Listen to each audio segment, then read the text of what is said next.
रोहित की मां ने घर वालों के दबाव में दूसरी शादी कर ली और रोहित को भी साथ ले गई। सौतेले बाप ने 7 साल के नन्हे रोहित को सख्त सर्दी में सुबह उठाकर मंडी भेज दिया और अपने बेटे को स्कूल छोड़ आया। रोहित मंडी में काम करके घर वालों के लिए सब्जी ले आता। सुधा ने रोहित की बुरी हालत देखकर अगले दिन से मंडी ना भेजा तो पति ने रोहित को मारा और मार पीट कर भेज दिया और कहा, हराम को खुद कमा कर खा। तो थोड़ी देर बाद सुधा भी रोहित के पीछे चली गई तो पति को लगा दोपहर तक वापस आ जाएंगे, लेकिन दोपहर को दरवाजा बजा तो पति की आत्मा कांप गई क्योंकि बाहर उसका सुधा रोज घर वालों की बातें सुन कर थक चुकी थी और आज भी जब माँ उसके सामने आकर बैठी तो इसे पता था वो क्या बात करेगी। दूसरी शादी कर लो सुधा, आखिर कब तक भाई और भाभी की बातें सुनती रहोगी? समझने की कोशिश करो। मेरी आंखें कब बंद हो जाए मुझे नहीं पता। मैं मरने से पहले तुम्हारा भविष्य सुरक्षित करना चाहती हूँ। 29 साल की सुधा आंखों में आंसू आ गए और वो घुटना में मुंह छुपाकर सिसक पड़ी। माँ को क्या जवाब देती? पहली शादी की स्वर्ग जैसी जिंदगी अचानक नरक में बदल गई थी जब एक कार एक्सीडेंट में मिहिर का देहांत हो गया था। उस समय रोहित सिर्फ 6 साल का था और 6 साल के नन्हे रोहित को लेकर सुधा वापस माँ के घर आ बैठी थी। और पिछले 1 साल का समय सुधा ने जिस तरह कांटों पर गुजारा था ये वो नहीं जानती थी, मगर वो क्या करती, किस तरह अपने दिल को मजबूर करती एक और मर्द के साथ जिंदगी गुजारने पर। माँ ने उसके सामने हाथ जोड़ दिए। भगवान के लिए सुधा बस कर दो अपनी जिद, अब मैं इस घर में लड़ाई झगड़े सहन नहीं कर सकती। माँ ने अभी इतना ही कहा था, अचानक बाहर से भाभी की चीखने चिल्लाने की आवाजें आने लगी। सारे बर्तन धोने के लिए पड़े हैं। कहाँ है ये महारानी? खाली रोटियां तोड़ने का पता है। इसे पता भी है किस भाव आटा मिलता है। बाहर निकलो कमरे से और काम करो। भाभी की पुकार पर सुधा घबराकर उठ बैठी, मगर माँ ने इसकी हालत देखते हुए फैसला कर लिया था कि वो इसकी एक नहीं सुनेंगी। इसलिए उन्होंने अगले दिनों मोहल्ले के रिश्ते कराने वाली को बुआ ले आई। दोनों सर जोड़कर काफी देर तक बातें करती रही और फिर उसी शाम को वह औरत को लेकर सुधा के घर पहुंची। सुधा कपड़े धोकर तार पर डाल रही थी जब उस औरत ने अंदर आते हुए एक नजर सुधा पर डाली। वह अपने बड़े भाई के लिए सुधा का रिश्ता लेकर आई थी। उसकी उम्र 35 या 36 साल की थी और उसकी पत्नी का देहांत हो चुका था। उसका एक ही बेटा था जो रोहित का हम उम्र था। माँ बाप मर चुके थे और बहन भाई सब अपने घर वाले थे, इसलिए वो चाहती थी कि उसके भाई का भी घर बस जाए। सुधा की माँ को कोई इनकार न था। उन्होंने फौरन हाँ कर दी, मगर सुधा की दिल तड़प रहा था। उसने शादी में सिर्फ एक ही शर्त रखी कि वो रोहित को अपने साथ लेकर जाएंगी। वो बेचारा घबराया हुआ सा था। सुबह से सुन रहा था कि माँ कहीं जा रही है। वो बहुत सुंदर था। उसकी बड़ी बड़ी आंखों में उस समय परेशानी थी। 2 दिन बाद सुधा की विदाई रख दी गई। भाभी ने बहुत शोर मचाया। मुफ्त की नौकरानी हाथ से जा रही थी, मगर सुधा की माँ ने फैसला कर लिया था कि वो इस घर बसाकर रहेंगी। बहुत सी सादगी से सुधा का ब्याह राजेश से कर दिया गया। वो सीरियस सा लग रहा था। विदाई कराकर राजेश सुधा को अपने घर ले आया। सुधा ने घबराकर इधर उधर देखा। जिस गाड़ी में वो आई थी इसमें रोहित मौजूद था। वो पिछली सीट पर दुबका हुआ बैठा था। सुधा के दिल को इत्मीनान सा हुआ, मगर राजेश के माथे पर बल पड़े हुए थे। सुधा घर के अंदर आई तो राजेश खामोश सा था। सुधा की ननद ने उसे ले जाकर अंदर कमरे में बैठा दिया था। थोड़ी देर के बाद राजेश तुम्हारे पास आ जाएगा।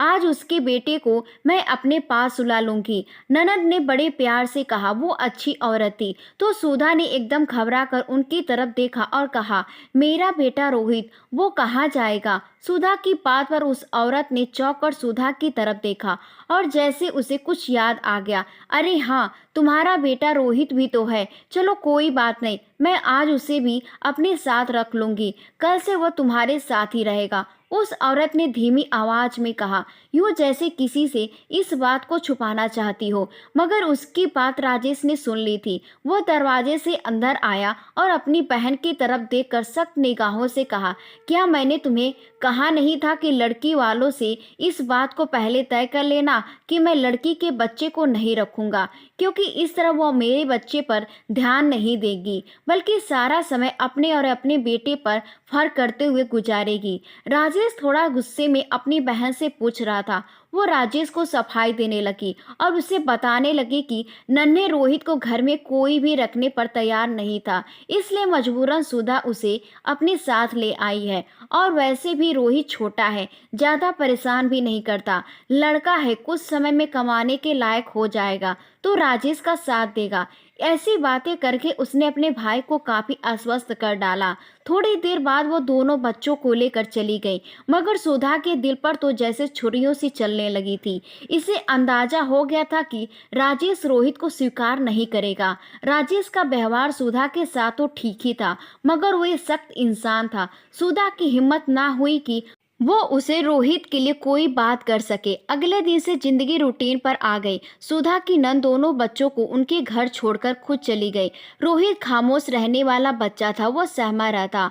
सारा टाइम उसकी कोशिश यही होती कि जहाँ जहाँ उसकी माँ जा रही है वहीं पीछे पीछे जाता रहे। शादी के बाद राजेश बड़ा खुश था। वो सुधा को लेकर बाहर घुमाने फिराने ले जाना चाहता था।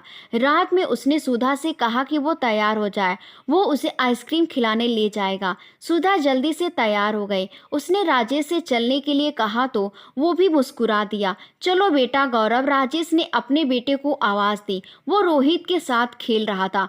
दौड़कर उसने बाप की उंगली पकड़ ली। रोहित वहीं बैठा रह गया। एकदम सुधा ने मुड़कर रोहित की तरफ देखा, मगर राजेश को रोहित की कोई चिंता नहीं थी। वो गौरव की उंगली थामे अपनी बाइक की तरफ जा रहा था। रोहित वहीं बैठा माँ को देख रहा था।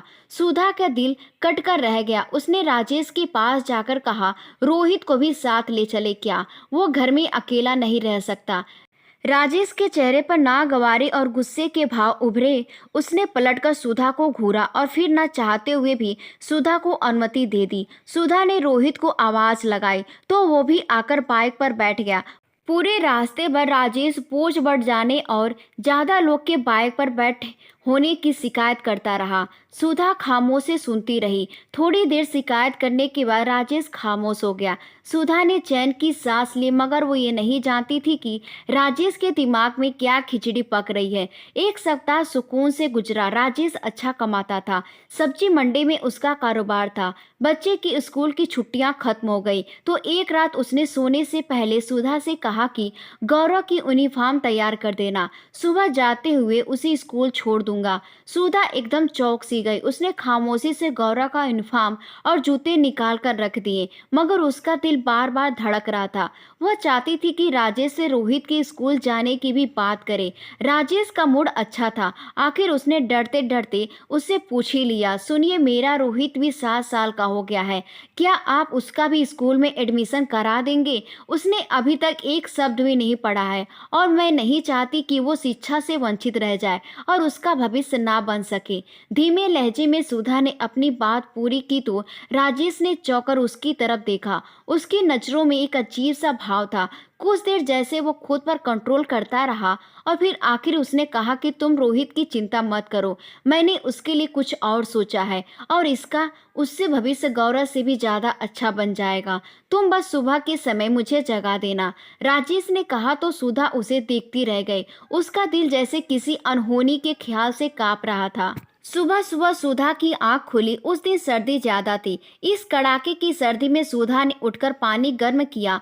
गौरव ठंडे पानी से घबराता था। राजेश उठ गया था। उसने बड़े प्यार से अपनी बेटी को जगाया और उसे स्कूल के लिए तैयार करने लगा। रोहित रजाई ओढ़े सो रहा था। सुधा बार बार उसके पास जाती और फिर वापस आ जाती और तभी राजेश ने आवाज लगाई, रोहित को जगा दो, मैं उसे भी छोड़ने जाऊंगा। सुधा ने मुड़कर राजेश की तरफ देखा और फिर खामोशी से रोहित को जगाने लगी। ठंड बहुत थी। वो छोटा बच्चा था। स्कूल जाने का लालच भी न था, मगर सुधा ने किसी न किसी तरह उसे जगा दिया। बंद होती आंखों के साथ वो उठ बैठा। राजेश ने मोटरसाइकिल पर अपने बेटे को बिठाया और रोहित को नाश्ता भी न करने दिया और उसे उठाकर अपने सामने बैठा लिया। सुधा पूछती रही, आप रोहित को लेकर कहाँ जाएंगे? मगर उसने कुछ नहीं बताया। थोड़ी देर के बाद वो बाइक लेकर घर से निकल गया।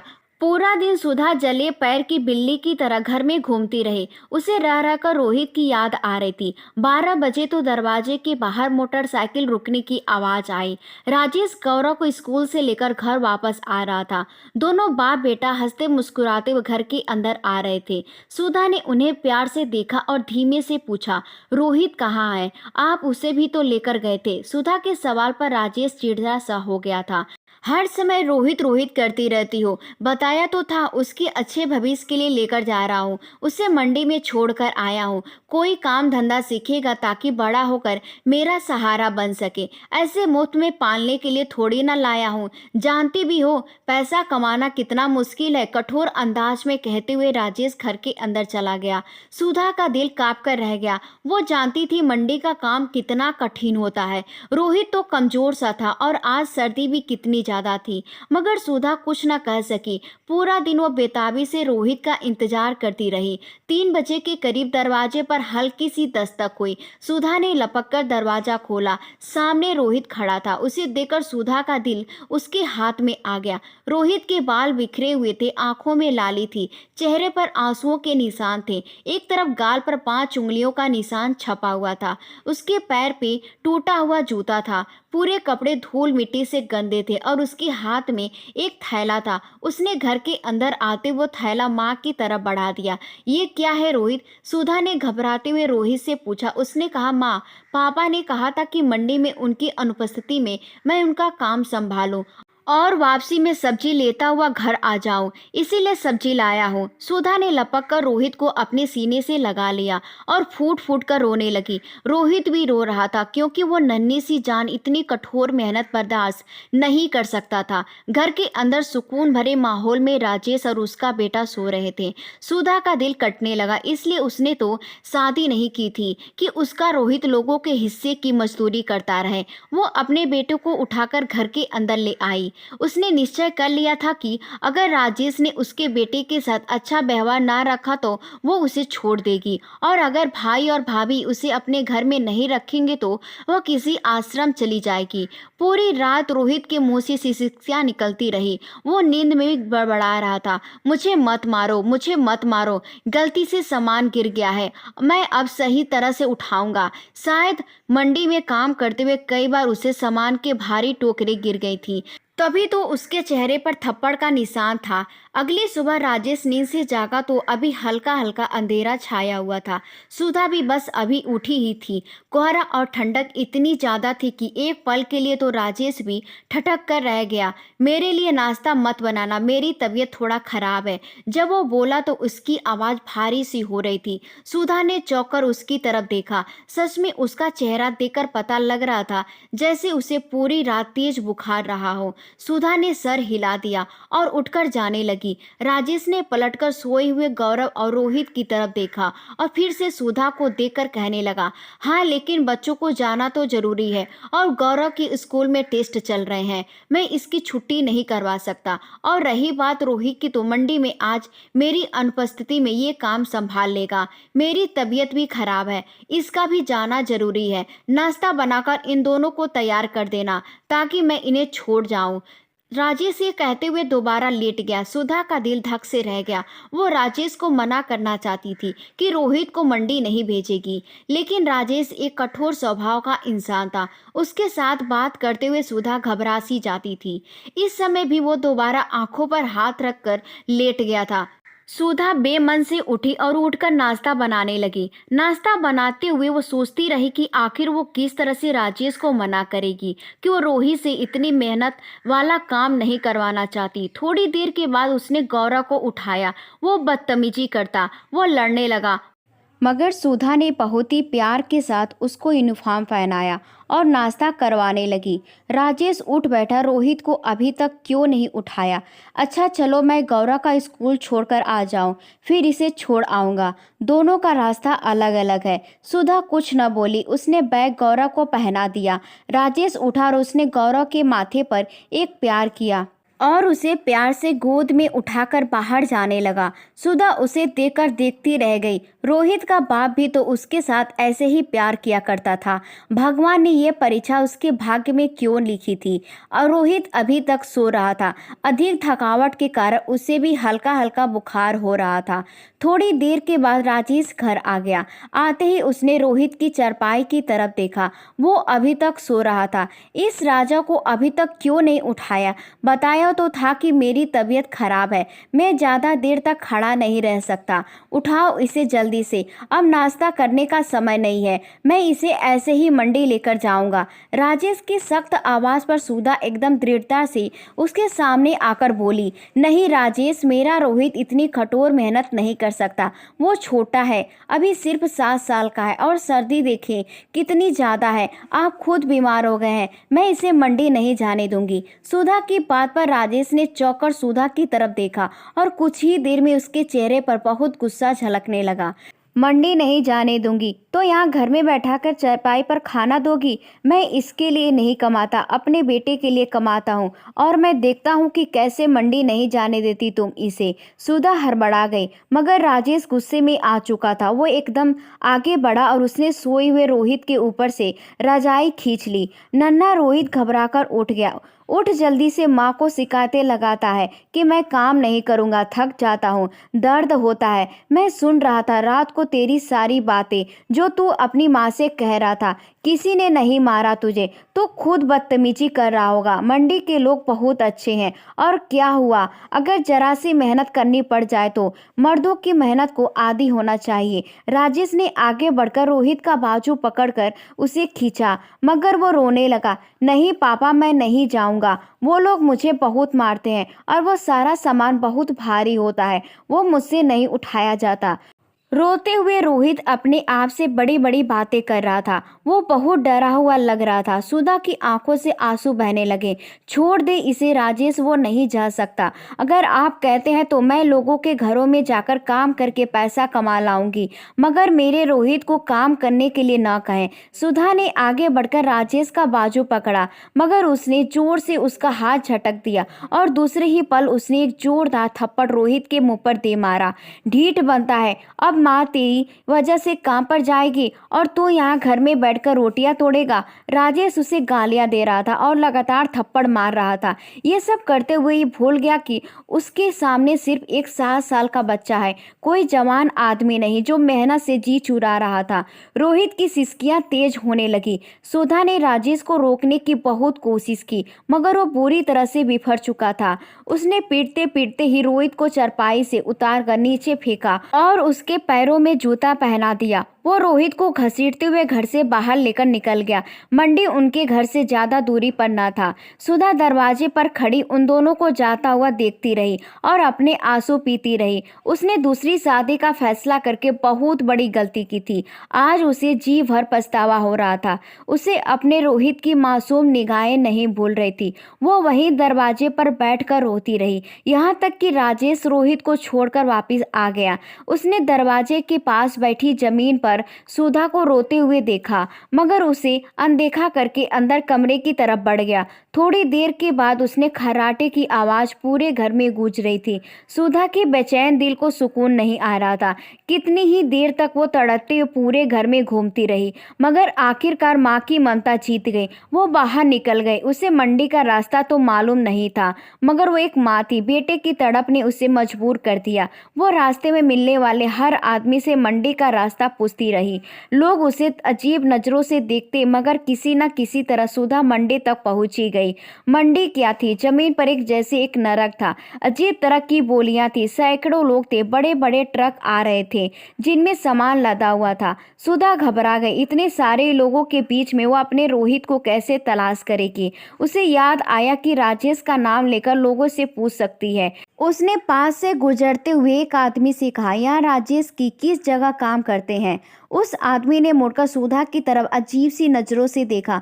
मंडी में भला औरतों का क्या काम था, मगर वो एक शरीफ आदमी था। उसने सुधा को हाथ के इशारे से एक जगह दिखाई और कहा, वो जहाँ कोने में ज्यादा भीड़ लगी है और फलों की बड़ी बड़ी टोकरियां ट्रक में लादी जा रही हैं। राजेश वहाँ काम करता है, मगर आज तो वो नहीं आया। उसने अपनी जगह अपने सौतेले बेटे को यहाँ लाकर छोड़ा है, उस आदमी ने कहा। सुधा ने उसकी पूरी बात भी नहीं सुनी और दौड़ते हुए उस जगह की ओर जाने लगी। वहां पहुंचते उसे उसका दिल कटकर रह गया था। बड़े से ट्रक के ऊपर सामान लोड हो रहा था। कितने ही मजदूरों के बीच में उसका नन्हा सा रोहित भी था, जो छोटे छोटे हाथों से भारी भारी क्रेक उठाकर ट्रक के ऊपर चढ़ाने की कोशिश कर रहा था।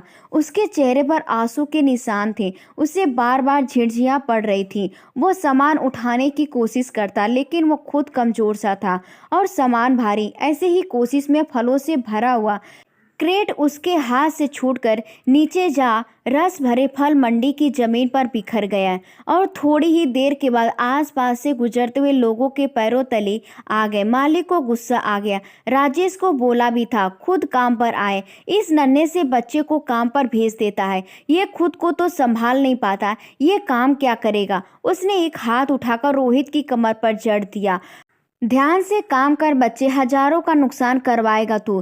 थप्पड़ खाकर रोहित बेहाल सा हो गया। उसने फिर से क्रेट उठाने की कोशिश की। इस बार एक बड़े आदमी ने उसकी थोड़ी मदद करवाई और क्रेट को ट्रक के ऊपर चढ़ा दिया। सुधा का दिल खून के आंसू रोने लगा। दूसरी तरफ राजेश बुखार की तेजी से घबराकर उठा तो उसने सुधा को आवाज दी, मगर घर में कोई होता तो जवाब देता।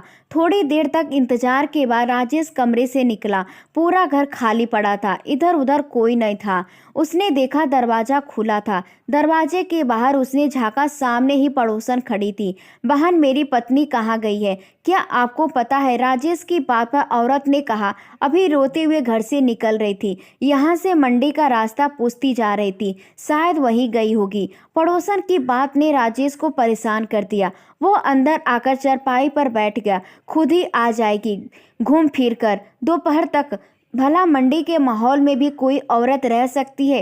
राजेश बेताबी से कमरे में टहलने लगा। घर का हाल आज उल्टा पुल्टा लग रहा था। जब से सुधा आई थी उसे हर चीज की आराम हो गई थी। समय पर खाना तैयार मिलता, कपड़े धुले हुए मिलते, घर में एक सुकून सा उतर आया था। और आज वो घर पर नहीं थी तो वह घर अजीब करने को दौड़ रहा था। राजेश का दिल घबराने लगा। उसे थोड़ा पछतावा सा भी हुआ।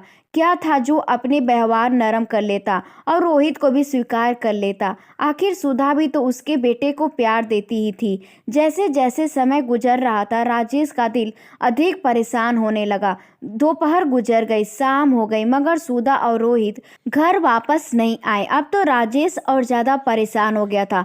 गौरव को भी स्कूल से ले आया था। अंधेरा छाने से कुछ पहले अचानक दरवाजे पर दस्तक हुई। राजेश ने लपक कर दरवाजा खोला। उसके सामने सुधा और रोहित खड़े थे, मगर वो दोनों साफ सुथरे कपड़ों में थे।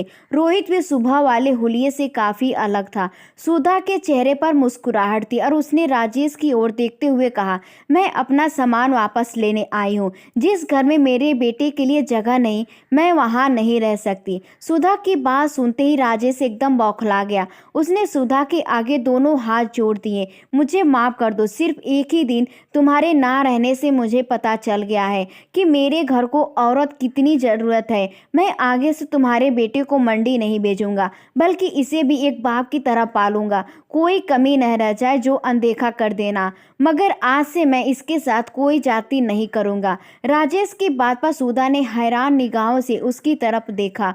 अंदर भूख के मारे गौरव रो रहा था। सुधा को अंदाजा हो गया कि राजेश को उसका महत्व पता चल गया है। घर की जरूरत तो इसे भी थी। उसने मजबूती से अपने बेटे का हाथ पकड़ा और फिर से राजेश के घर के अंदर आ गई। राजेश ने अपने कही का मान रखा। उसने रोहित को भी स्कूल में एडमिशन करवा दिया। सुधा ने उसके घर को स्वर्ग बना दिया था। बदले में वो उसके बेटे के लिए इतना तो कर ही सकता था। सुधा ने सुकून की सांस ली, क्योंकि अब उसके बेटे को सगे बाप का प्यार ना सही, मगर एक घर की सुरक्षित छत तो मिल ही रही थी। दोस्तों, उम्मीद करती हूँ आपको हमारी कहानी पसंद आई होगी। कहानी पसंद आई है तो वीडियो को लाइक करें, चैनल पर नए हैं तो चैनल को सब्सक्राइब करें और हाँ, नोटिफिकेशन बेल को जरूर दबाएं ताकि अगली अपडेट सबसे पहले आपको मिले। धन्यवाद।